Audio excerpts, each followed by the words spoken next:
Welcome to Fantasy Realm Reads. Today, we're delving into The Tragedy at Marsdon Manor through the Queen of Mystery, Agatha Christie. Join us as we discover the twists and turns of this traditional Hercule Poirot quick tale, filled with intrigue, deception, and a masterful conclusion. Stay tuned and don't forget to like, share, and subscribe for greater undying mysteries. The Tragedy at Marsdon Manor by Agatha Christie. I had been called away from town for a few days, and on my return found Poirot in the act of strapping up his small valise. "À la bonne heure, Hastings. I feared you would not have returned in time to accompany me. You are called away on a case, then?" "Yes, though I am bound to admit that, on the face of it, the affair does not seem promising. The Northern Union Insurance Company have asked me to investigate the death of a Mr. Maltravers who a few weeks ago insured his life with them for the large sum of £50,000. "Yes," I said, much interested. There was, of course, the usual suicide clause in the policy. In the event of his committing suicide within a year, the premiums would be forfeited. Mr. Maltravers was duly examined by the company's own doctor, and although he was a man slightly past the prime of life, was passed as being in quite sound health. However, on Wednesday last, the day before yesterday, the body of Mr. Maltravers was found in the grounds of his house in Essex, Marsdon Manor, and the cause of his death is described as some kind of internal hemorrhage. That in itself would be nothing remarkable, but sinister rumours as to Mr. Maltravers's financial position have been in the air of late, and the Northern Union have ascertained beyond any possible doubt that the deceased gentleman stood upon the verge of bankruptcy. Now that alters matters considerably. Maltravers had a beautiful young wife, and it is suggested that he got together all the ready money he could for the purpose of paying the premiums on a life insurance for his wife's benefit, and then committed suicide. Such a thing is not uncommon. In any case, my friend Alfred Wright, who is the director of the Northern Union, has asked me to investigate the facts of the case.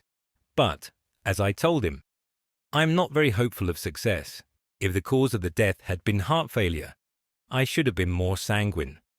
Heart failure may always be translated as the inability of the local GP to discover what his patient really did die of, but a hemorrhage seems fairly definite. Still, we can but make some necessary inquiries. 5 minutes to pack your bag, Hastings, and we will take a taxi to Liverpool Street. About an hour later, we alighted from a Great Eastern train at the little station of Marsdon Lee. Inquiries at the station yielded the information that Marsdon Manor was about a mile distant.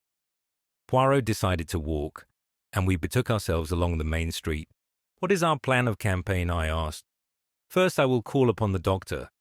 I have ascertained that there is only one doctor in Marsdon Lee, Dr. Ralph Bernard. Here we are at his house." The house in question was a kind of superior cottage, standing back a little from the road. A brass plate on the gate bore the doctor's name. We passed up the path and rang the bell. We proved to be fortunate in our call. It was the doctor's consulting hour, and for the moment there were no patients waiting for him.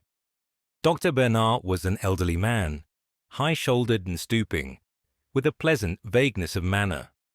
Poirot introduced himself and explained the purpose of our visit, adding that insurance companies were bound to investigate fully in a case of this kind. Of course," said Dr. Bernard vaguely. "I suppose, as he was such a rich man, his life was insured for a big sum. You consider him a rich man, Doctor?" The doctor looked rather surprised. "Was he not? He kept 2 cars, you know, and Marsdon Manor is a pretty big place to keep up, although I believe he bought it very cheap." "I understand that he had had considerable losses of late," said Poirot, watching the doctor narrowly. The latter, however, merely shook his head sadly. "Is that so? Indeed. It is fortunate for his wife, then, that there is this life insurance. A very beautiful and charming young creature, but terribly unstrung by this sad catastrophe. A mass of nerves, poor thing. I have tried to spare her all I can, but of course the shock was bound to be considerable. You had been attending Mr. Maltravers recently. My dear sir, I never attended him. What? I understand Mr. Maltravers was a Christian Scientist, or something of that kind. But you examined the body? Certainly. I was fetched by one of the under gardeners. And the cause of death was clear. Absolutely. There was blood on the lips, but most of the bleeding must have been internal. Was he still lying where he had been found? Yes, the body had not been touched. He was lying at the edge of a small plantation.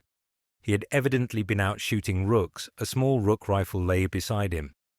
The hemorrhage must have occurred quite suddenly. Gastric ulcer, without a doubt. No question of his having been shot, eh? My dear sir. I demand pardon, said Poirot humbly. But if my memory is not at fault, in the case of a recent murder, the doctor first gave a verdict of heart failure, altering it when the local constable pointed out that there was a bullet wound through the head. You will not find any bullet wounds on the body of Mr. Maltravers, said Dr. Bernard dryly. Now, gentlemen, if there is nothing further. We took the hint. Good morning, and many thanks to you, Doctor, for so kindly answering our questions. By the way, you saw no need for an autopsy. Certainly not. The doctor became quite apoplectic. The cause of death was clear, and in my profession we see no need to distress unduly the relatives of a dead patient.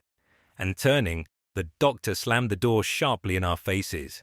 And what do you think of Dr. Bernard Hastings? Inquired Poirot as we proceeded on our way to the manor.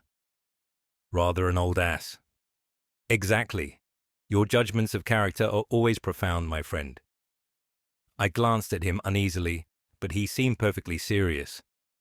A twinkle, however, came into his eye, and he added slyly, that is to say, when there is no question of a beautiful woman. I looked at him coldly. On our arrival at the manor house, the door was opened to us by a middle-aged parlour-maid. Poirot handed her his card and a letter from the insurance company for Mrs. Maltravers. She showed us into a small morning room and retired to tell her mistress.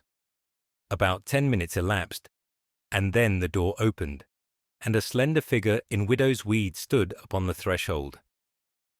Monsieur Poirot, she faltered. Madame.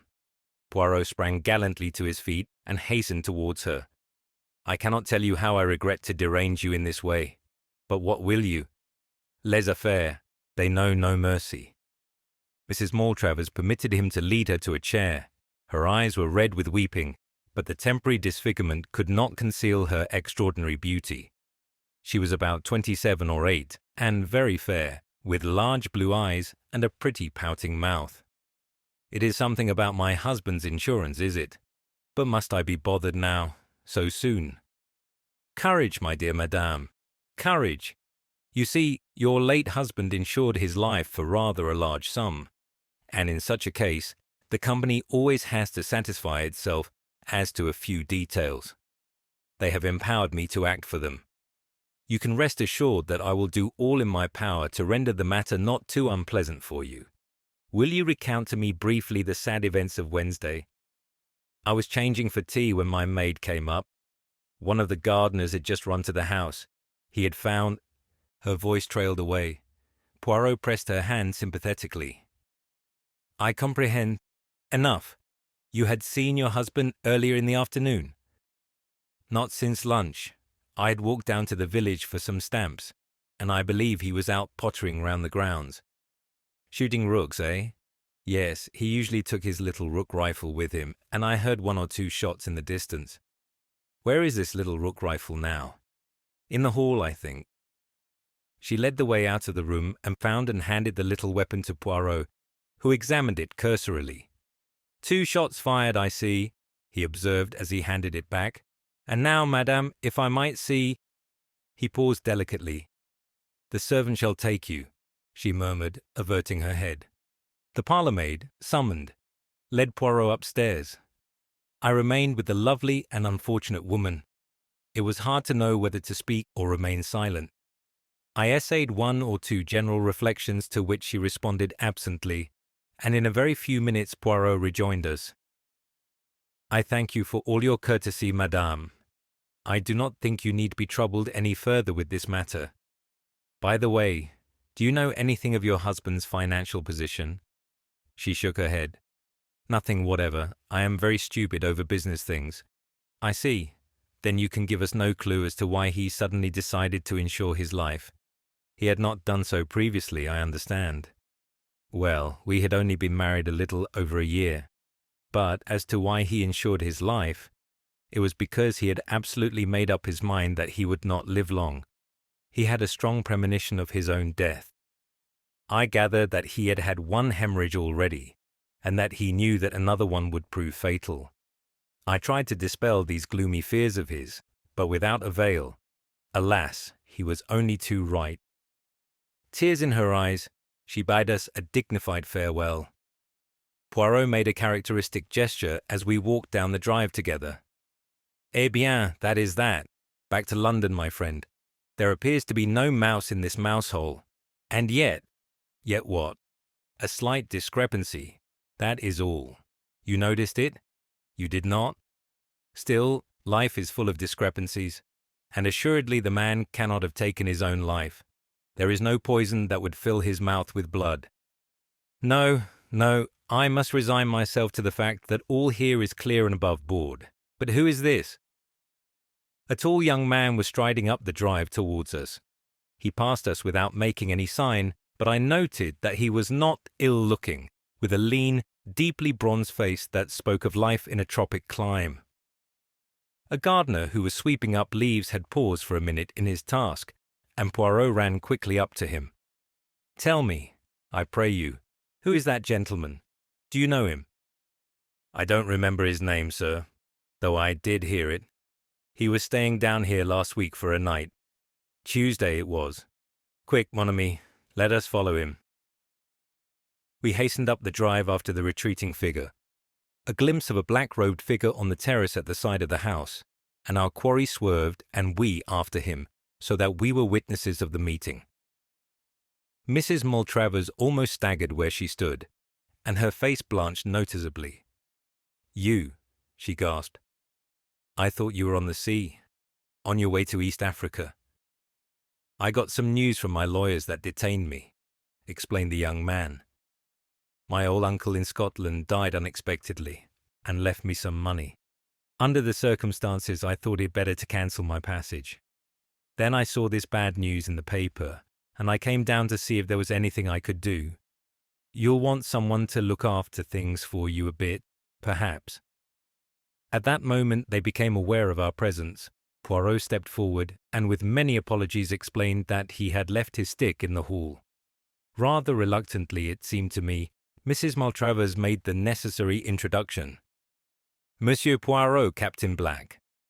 A few minutes' chat ensued, in the course of which Poirot elicited the fact that Captain Black was putting up at the Anchor Inn. The missing stick not having been discovered, which was not surprising, Poirot uttered more apologies, and we withdrew. We returned to the village at a great pace, and Poirot made a beeline for the Anchor Inn. "Here we establish ourselves until our friend the captain returns," he explained. "You notice that I emphasized the point that we were returning to London by the first train. Possibly you thought I meant it, but no. You observed Mrs. Maltravers' face when she caught sight of this young black? She was clearly taken aback, and he was very devoted. Did you not think so? And he was here on Tuesday night, the day before Mr. Maltravers died. We must investigate the doings of Captain Black, Hastings." In about half an hour we espied our quarry approaching the inn. Poirot went out and accosted him, and presently brought him up to the room we had engaged. "I have been telling Captain Black of the mission which brings us here," he explained. "You can understand, Monsieur le Capitaine, that I am anxious to arrive at Mr. Maltravers' state of mind immediately before his death, and that, at the same time, I do not wish to distress Mrs. Maltravers unduly by asking her painful questions. Now, you are here just before the occurrence, and can give us equally valuable information. "I'll do anything I can to help you, I'm sure," replied the young soldier, but I'm afraid I didn't notice anything out of the ordinary. You see, although Maltravers was an old friend of my people's, I didn't know him very well myself. "You came down. When?" "Tuesday afternoon. I went up to town early Wednesday morning, as my boat sailed from Tilbury about 12 o'clock. But some news I got made me alter my plans, as I dare say you heard me explain to Mrs. Maltravers." "You were returning to East Africa, I understand?" "Yes. I've been out there ever since the war. A great country." "Exactly. Now what was the talk about at dinner on Tuesday night?" "Oh, I don't know, the usual odd topics. Maltravers asked after my people, and then we discussed the question of German reparations. And then Mrs. Maltravers asked a lot of questions about East Africa, and I told them one or two yarns. That's about all, I think." "Thank you." Poirot was silent for a moment. Then he said gently, "With your permission, I should like to try a little experiment. You have told us all that your conscious self knows. I want now to question your subconscious self." "Psychoanalysis, what?" said Black with visible alarm. "Oh, no," said Poirot reassuringly. "You see, it is like this. I give you a word, you answer with another, and so on. Any word, the first one you think of. Shall we begin?" "All right," said Black slowly, but he looked uneasy. "Note down the words, please, Hastings," said Poirot. Then he took from his pocket his big turnip-faced watch and laid it on the table beside him. "We will commence." "Day." There was a moment's pause, and then Black replied, "Night." As Poirot proceeded, his answers came quicker. "Name," said Poirot. "Place." "Bernard." "Shore." "Tuesday." "Dinner." "Journey." "Ship." "Country." "Uganda." "Story." "Lions." "Rook rifle." "Farm." "Shot." "Suicide." "Elephant." "Tusks." "Money." "Lawyers." "Thank you, Captain Black. Perhaps you could spare me a few minutes in about half an hour's time." "Certainly." The young soldier looked at him curiously and wiped his brow as he got up. "And now, Hastings," said Poirot, smiling at me as the door closed behind him. "You see it all, do you not?" "I don't know what you mean." "Does that list of words tell you nothing?" I scrutinized it, but was forced to shake my head. "I will assist you. To begin with, Black answered well within the normal time limit, with no pauses, so we can take it that he himself has no guilty knowledge to conceal. Day to night and place to name unnormal associations. I began work with Bernard, which might have suggested the local doctor had he come across him at all. Evidently he had not. After our recent conversation, he gave dinner to my Tuesday, but journey and country were answered by ship and Uganda, showing clearly that it was his journey abroad that was important to him, and not the one which brought him down here. Story recalls to him one of the lion stories he told at dinner. I proceed to rook rifle, and he answered with the totally unexpected word farm. When I say shot, he answers at once suicide. The association seems clear. A man he knows committed suicide with a rook rifle on a farm somewhere. Remember, too, that his mind is still on the stories he told at dinner, and I think you will agree that I shall not be far from the truth if I recall Captain Black and ask him to repeat the particular suicide story which he told at the dinner table on Tuesday evening.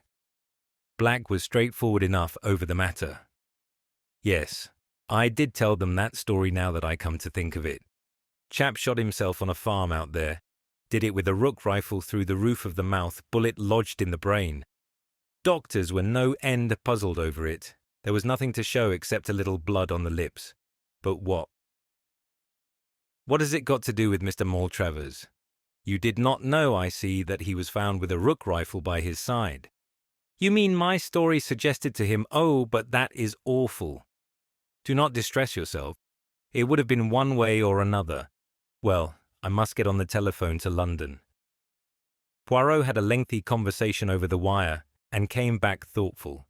He went off by himself in the afternoon, and it was not till 7 o'clock that he announced that he could put it off no longer, but must break the news to the young widow. My sympathy had already gone out to her unreservedly. To be left penniless, and with the knowledge that her husband had killed himself to assure her future, was a hard burden for any woman to bear. I cherished a secret hope, however, that young Black might prove capable of consoling her after her first grief had passed.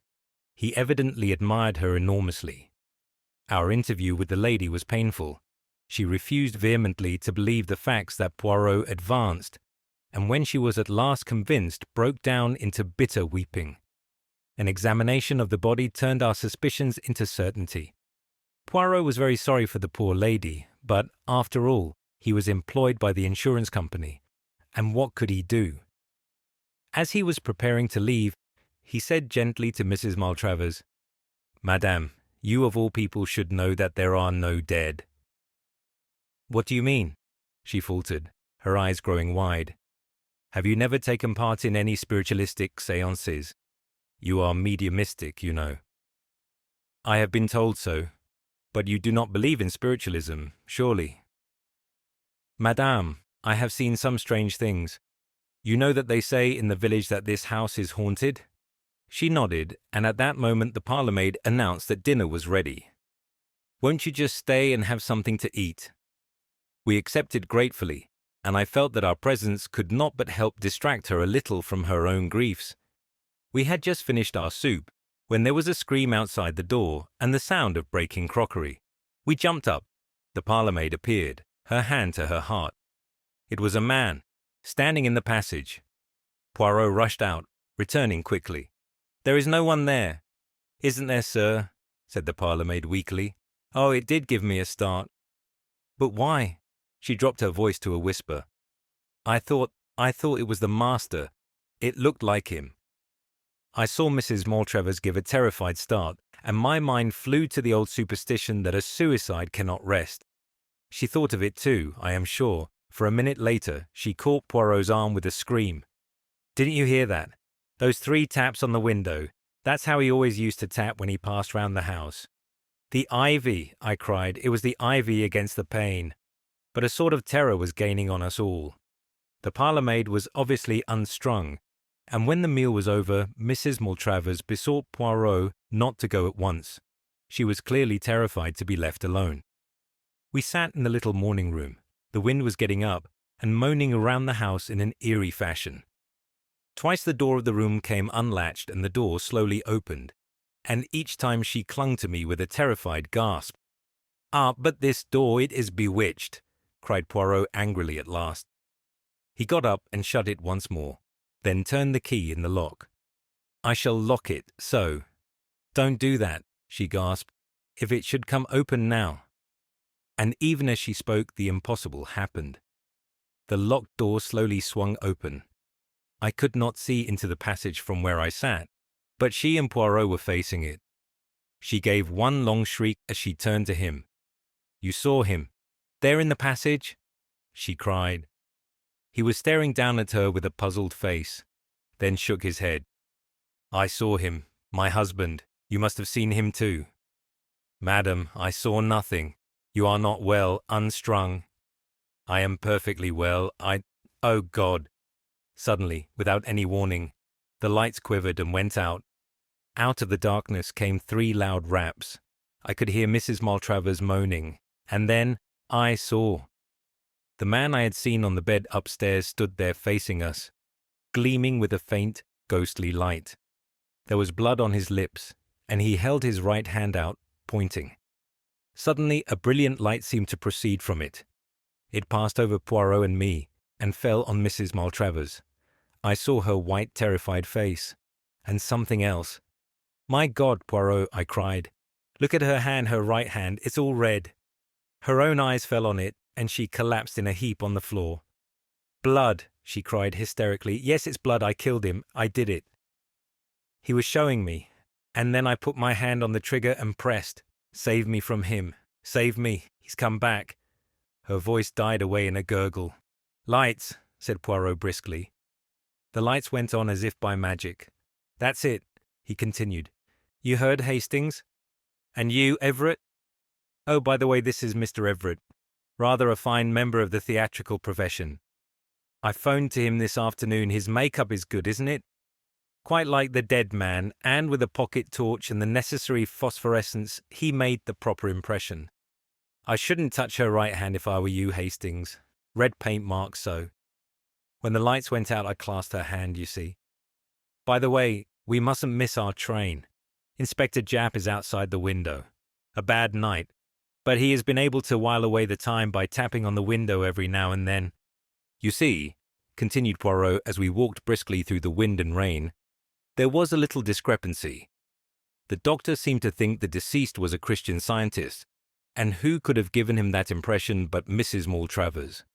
But to us, she represented him as being in a grave state of apprehension about his own health. Again, why was she so taken aback by the reappearance of young Black? And lastly, although I know that convention decrees that a woman must make a decent pretense of mourning for her husband, I do not care for such heavily rouged eyelids. You did not observe them, Hastings. No, as I always tell you, you see nothing. Well, there it was. There were the two possibilities. Did Black's stories suggest an ingenious method of committing suicide to Mr. Maltravers? Or did his other listener, the wife, see an equally ingenious method of committing murder?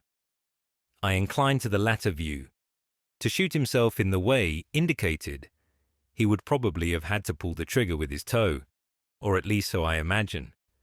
Now, if Maltravers had been found with one boot off, we should almost certainly have heard of it from someone. An odd detail like that would have been remembered. No, as I say, I incline to the view that it was a case of murder, not suicide, but I realized that I had not a shadow of proof in support of my theory. Hence the elaborate little comedy you saw played tonight. Even now, I don't quite see all the details of the crime, I said. Let us start from the beginning. Here is a shrewd and scheming woman who, knowing of her husband's financial debacle, and tired of the elderly mate she has only married for his money, induces him to insure his life for a large sum, and then seeks for the means to accomplish her purpose. An accident gives her that. The young soldier's strange story. The next afternoon when Monsieur le Capitaine, as she thinks, is on the high seas, she and her husband are strolling round the grounds. What a curious story that was last night, she observes. Could a man shoot himself in such a way? Do show me if it is possible. The poor fool, he shows her. He places the end of the rifle in his mouth. She stoops down and puts her finger on the trigger, laughing up at him. And now, sir, she says saucily, supposing I pull the trigger. And then Hastings. She pulls it. Thank you for listening to The Tragedy at Marsdon Manor by Agatha Christie. If you enjoyed this classic mystery, please like, share, and subscribe to our channel for more captivating stories. Hit the notification bell to stay updated with our latest uploads. Share your thoughts on the mystery in the comments below. Happy listening.